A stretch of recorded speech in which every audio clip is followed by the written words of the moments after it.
The rope felt different. Ali's hand stayed there longer than it should have, palm flat against the top strand, testing tension that wasn't really there. The canvas under his feet had spring to it. Good canvas. He shifted weight from his left to his right, then back, feeling how the ring responded. His calves remembered this. His knees didn't. 3 years, 5 months, and 12 days since he last stood inside ropes that mattered. The Atlanta Municipal Auditorium smelled like every arena he'd ever fought in. Sweat that had soaked into wood. Cigar smoke that clung to rafters. The metallic bite of adrenaline that seeped from pores in the cheap seats. But the smell didn't comfort him tonight. It reminded him how long he'd been gone. He let go of the rope. His trainer was saying something from the corner, probably about keeping hands up, probably about Quarry's left hook, probably words Ali had heard 10,000 times. He wasn't listening. He was counting people in the crowd who wanted him to lose. 5,000 seats. Maybe 4,000 filled. He could feel the division without looking directly at faces. The section to his left, Black Atlanta, dressed for church on a Monday night. Women in their good coats. Men who'd left work early to be here. They were pulling for him with everything they had. He could feel that weight, that hope, pressing against his chest like a hand. The sections behind Quarry's corner. The white sections up high where tickets were cheaper. Those faces were waiting for something else. Not cheering for Quarry exactly. Cheering for Ali to fail. To prove he'd been right to stay away. To prove the government had been right to take everything from him. To prove that principles cost more than he could afford to pay. Ali had fought hostile crowds before. He'd fought in their hometowns, kissed their wives, humiliated their heroes. But he'd never fought a crowd that was split down the middle on whether he deserved to exist. The ring announcer's voice cut through the noise, introducing Quarry first, and Ali used the moment to test his legs again. Small bounce. Nothing showy. Just checking the cartilage in his right knee, the one that had started clicking during road work last week, would hold up under real weight, real torque, real violence. It clicked. Not loud, not painful. Just a small mechanical sound that told him his body had aged in ways fighting couldn't fix.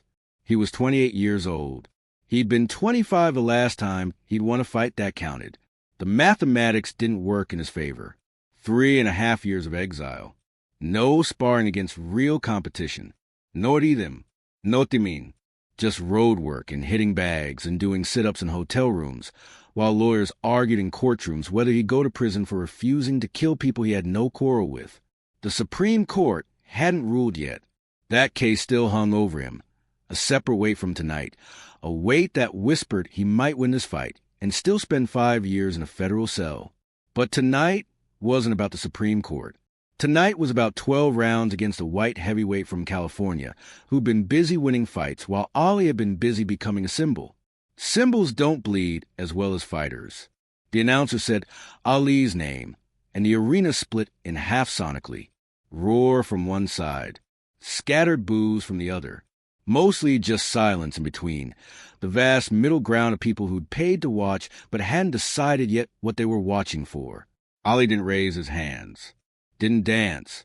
Didn't shout poetry at the microphone hovering above the ring. He just stood there, and the silence from him felt louder than anything he could have said.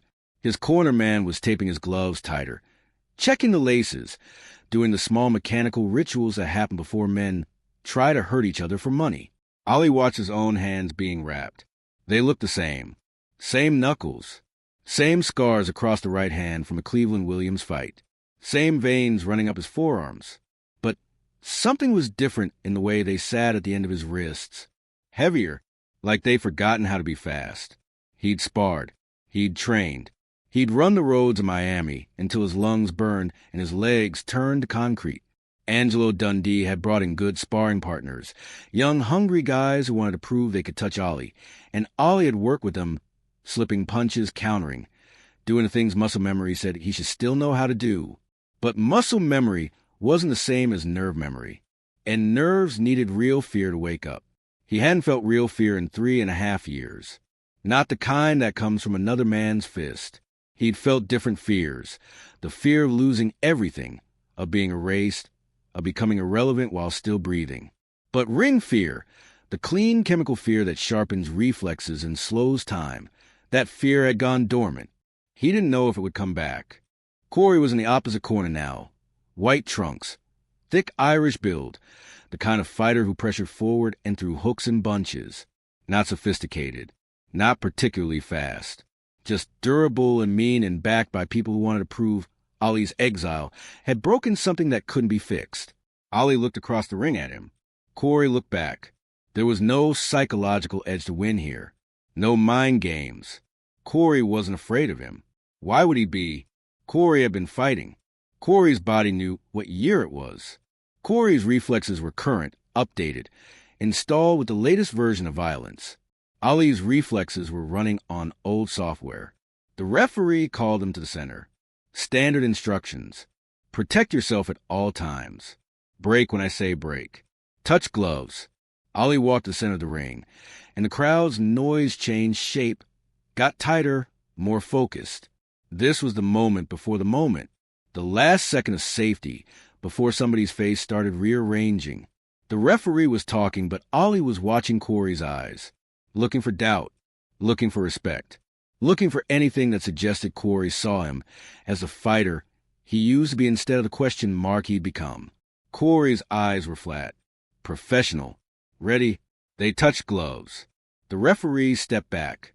Ali turned and walked his corner, and in those 6 steps back to the red stool where Angelo was waiting, he felt the full weight of everything he'd lost by being right. He'd lost 3.5 years. He'd lost his title without losing a fight. He'd lost the undefeated record that had made him seem inevitable. He'd lost a version of himself that never questioned whether his body would cooperate with what his mind told it to do. And he'd gained something too, something heavier. He'd gained the knowledge that standing still cost more than moving forward. That silence was a choice that echoed, that refusing to fight one war meant fighting a different kind of war every day for the rest of his life. But knowledge didn't help with hooks to the body. Angelo was saying something about the first round, about staying long, about using the jab, about making Quarry respect the range before trying anything cute. Standard advice for a fighter with reach and speed. But Ali didn't have speed anymore. Or he might not. He wouldn't know until the bell rang and instinct took over and his body either responded the way it used to or didn't. He sat on the stool. The ring lights were hot. They'd always been hot, but tonight they felt hotter. Or maybe he was just more aware of heat now. More aware of everything. The crowd. The lights. The way canvas smelled when your face was close to it. The sound a mouthpiece makes when you bite down too hard. He bit down on his mouthpiece. 10 seconds. The crowd was standing now. Both sides. Even the people who wanted him to fail were standing because they needed to see the exact moment it happened. The exact second Ali proved he was mortal. Or didn't. 5 seconds. Ali stood up. His legs felt good. Solid. The knee clicked again, but it held weight. 3 seconds. He walked to the center of the ring, and in those 3 steps, every doubt he'd carried into the building tried to speak at once. What if the reflexes were gone? What if the speed had died during exile? What if the government had been right, and fighting was something you could lose just by stepping away? What if principle cost more than glory? What if he'd traded being the greatest for being right, and the trade wasn't worth it? 1 second. Quarry was coming forward, already moving, already cutting the ring, already proving he belonged here more recently than Ali did. The bell rang, and Ali's body moved before his mind could interfere. Jab, fussed, not as fast as 1967, not as fast as the night he'd taken the title from Liston, not as fast as the blur he used to be, but fast enough. The jab snapped Quarry's head back, and Ali felt the shock travel through his knuckles, up his wrist, into his shoulder, felt the old electricity that said his body still remember how to translate intention into impact. Quarry stepped in anyway, throwing a right hand at Ali slipped without thinking. Old muscle memory. Old code running on old hardware that maybe wasn't as obsolete as he'd feared. They circled.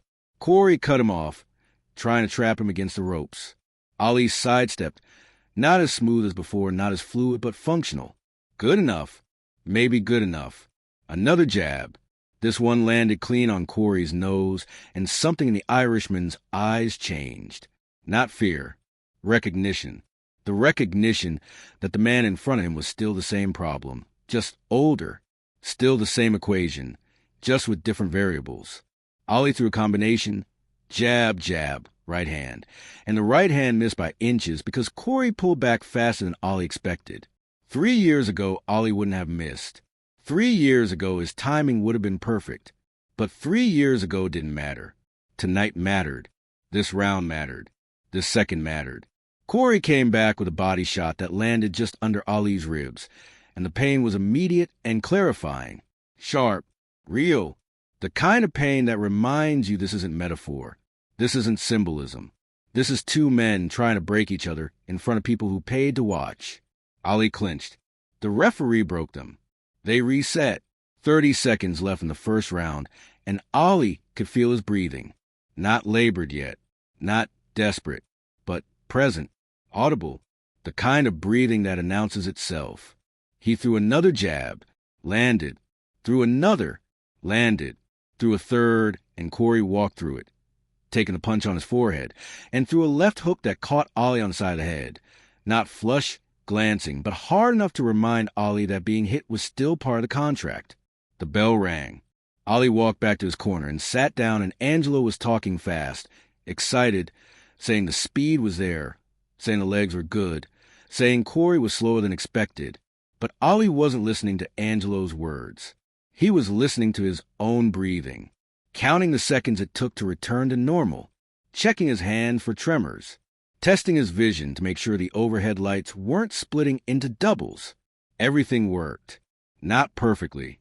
Not the way it had worked when he was undefeated and inevitable and the youngest heavyweight champion in history. But it worked. And as he sat there, sweat already running down his chest, the crowd still divided, the outcome still uncertain, Ali felt something shift. Not confidence exactly. Not the old arrogance. Something quieter. He felt present. For 3.5 years he'd been fighting shadows. Lawyers, headlines, the Supreme Court, public opinion. The question of whether standing up for what he believed would cost him everything. But here, in this ring, under these lights, with Jerry Quarry's fist promising immediate consequences for every mistake. Here there were no shadows. Here there was just proof. His body could still do this. His mind could still solve the puzzle of another man's violence. His heart could still carry the weight of being watched, being judged, being expected to fail by half the people who paid to see him try. The bell rang for round 2. Ali stood up. Quarry was already moving. And somewhere in the darkness beyond the lights, the crowd, still divided, still uncertain, still split between hope and doubt, leaned forward. Because win or lose, Ali had answered the only question that mattered tonight. He was still here, still fighting, still refusing to disappear just because the cost of being right was higher than anyone should have to pay.